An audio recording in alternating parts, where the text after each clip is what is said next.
Sound கேட்குதா? ஒரு மாதம் ஆச்சு வாட்டர் வாஷ் பண்ணி வண்டியை. கடைசியாக பெங்களூர் ரைடு போனப்போ எப்படி சேர் அடிச்சதோ அந்த சேர் முதற்கொண்டு என் வண்டியில் இன்னும் அப்படியே இருக்குது. இந்த காட்டுறேன் பாருங்கள்.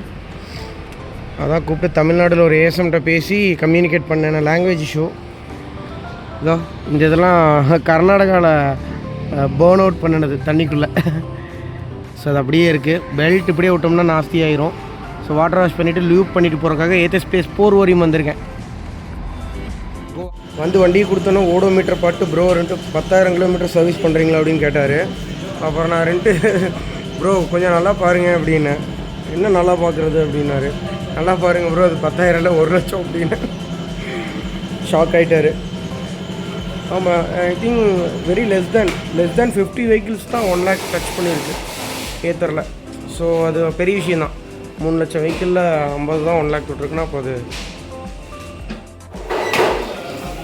தமிழ்நாடு, பெங்களூர், கர்நாடகா, கேலிக்கட், கேரளா எல்லாத்தோட டஸ்ட்டும் கோவாவில் வந்து கழுவி விடுறேன்.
சாரி,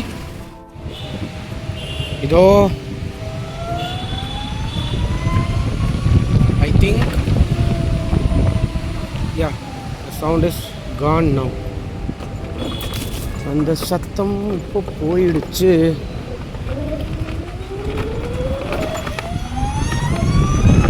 சத்தம் இப்போ சுத்தமாக இல்லை. அதே மாதிரி வாட்டர் வாஷ்க்கு 300 ரூபா அவங்க சார்ஜ் பண்ணலை, எனக்கு காம்ப்ளிமெண்ட்ரின்ட்டாங்க. அப்புறம் ஆக்சுவலாக நான் வந்து எனக்கு ஒரு பில்லிங் ஆகணும். ஏன்னா இங்கே கோவாவில் வந்து நம்ம வண்டி வந்திருக்கு அப்படிங்கிறக்கு ஒரு ரெஜிஸ்டர் அந்த மாதிரி. 2021 நம்ம எதுவும் பண்ண கிடையாது. இதை இங்கே தான் ஸ்டே பண்ணியிருக்கேன்.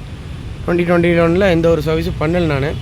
ஸோ அதனால் சனிக்கிழமை வந்து நான் பீரியாடிக் சர்வீஸ் பண்ணுறேன். 75,000 கிலோமீட்டருக்கு அப்புறம் பீரியாடிக் சர்வீஸே பண்ணலை. ஸோ அதை வந்து சனிக்கிழமை பண்ணுறேன்னு சொல்லி இப்போ அப்பாயின்மெண்ட் புக் பண்ணிட்டு வந்துட்டேன். அவ்வளோதான். கேஸா அமரேல நைட்டு ஷூட் போயிட்டுருக்குது.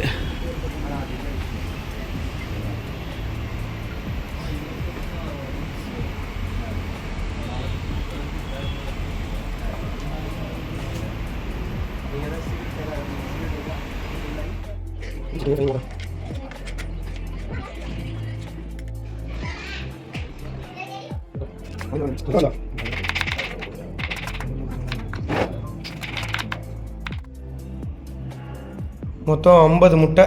ஸோ வந்துட்டு 50 முட்டையும் வீடியோலாம் எடுத்து போட்டோம்னா வீடியோ எங்கேயோ போயிடும். ஜம்முன்னு பாட்டு வேறு ஓடிட்டு இருக்குது, இல்லைன்னா போர் அடிக்கும். 50 முட்டையை உடச்சி கேப்சிகம்,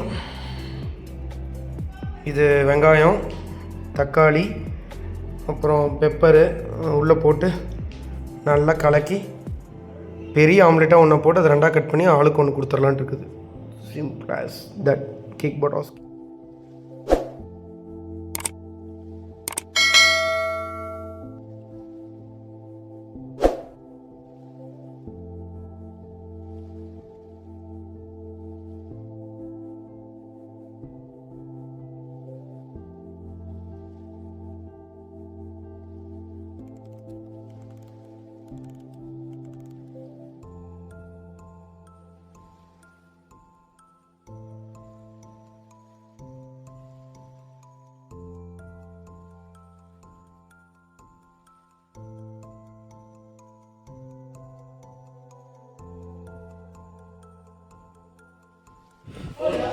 இல்லை 30 பேர்த்துக்கு ஆம்லெட்லாம் போட்டிருந்தோம்னா லேட் ஆகும்.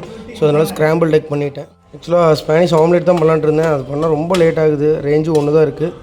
ஸோ அதனால் அப்படியே எக்கை ஸ்க்ராம்பிள் பண்ணிட்டேன். ஆமாம் ப்ரோ. நேற்று வாங்கினது சூட் பண்ணிட்டேன் ப்ரோ. நல்லா தான் இருக்குது. மைக்ரோவனில் சூட் பண்ணியாச்சு. நல்லா இருக்குது ப்ரோ. அதெல்லாம் ஒன்றும் ஆகாது. ரொட்டி எல்லாம் அதெல்லாம் கிடக்கும்.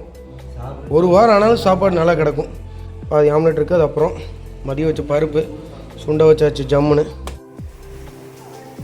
என்னண்ணா பண்ணுற?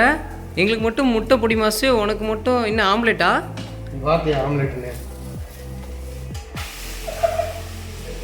ஏய் வித்த காட்டுற. இப்போதான் நல்லா முட்டை பொடி மாசு தான். இங்கே வந்து பாரு, ஆம்லெட் போட்டோம்னா தம்பி ரொம்ப லேட் ஆகுது. இதை நம்ம காய்கறி வேக வைக்காம தானே பண்ணோம். ஆமாம். ஸோ எல்லாமே இப்படி பண்ணிவிட்டு அந்த அடுப்பு ஆனில் இருக்குது. இப்படி போட்டு விட்ருவேன். அப்படியே அது மெதுவாக குக் ஆகிட்டு இருக்கும். ஸோ வந்துட்டு மற்ற க்ரூ மெம்பர்ஸ் மற்றவங்க வர்றதுக்குள்ளே ஜம்முன்னு ரெடி ஆயிரும். ஓ வீடியோவே எடுத்துட்டியா? பாட்டாகவே பாடிட்டீங்களாங்கிற மாதிரி. ஆமாம் ப்ரோ. சாம்பார் வர நாளைக்கு மல்டி டாஸ்கா? ஆல் டாஸ்க் தம்பி.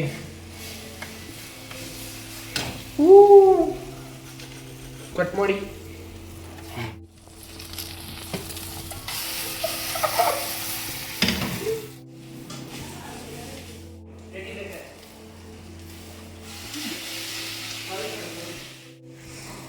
அவ்வளோதான். சாம்பார் எனக்கு தெரிஞ்சு காலையில் இட்லிக்குமே தாட்டும். முட்டை பொடி மாசு இங்கே ஹீட் ஆகிட்டு இருக்குது. இது வந்து ஒரு ஃபுல் பேன் போட்டேன். அவ்வளோதான். அண்டா காலி. முடிச்சிட வேண்டியது தான். இருங்க பாய். எக்ஸாஸ்ட் போடலாம். வீடியோ ஓட்டுறதுங்காட்டி எக்ஸாஸ்ட் போடாமல் வச்சுருந்தேன்.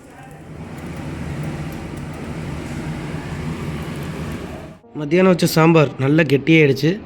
அதே ஒயிட் ரைஸ் நேற்று நைட்டு வாங்கின ரொட்டி மைக்ரோவனில் சூடு பண்ணுது.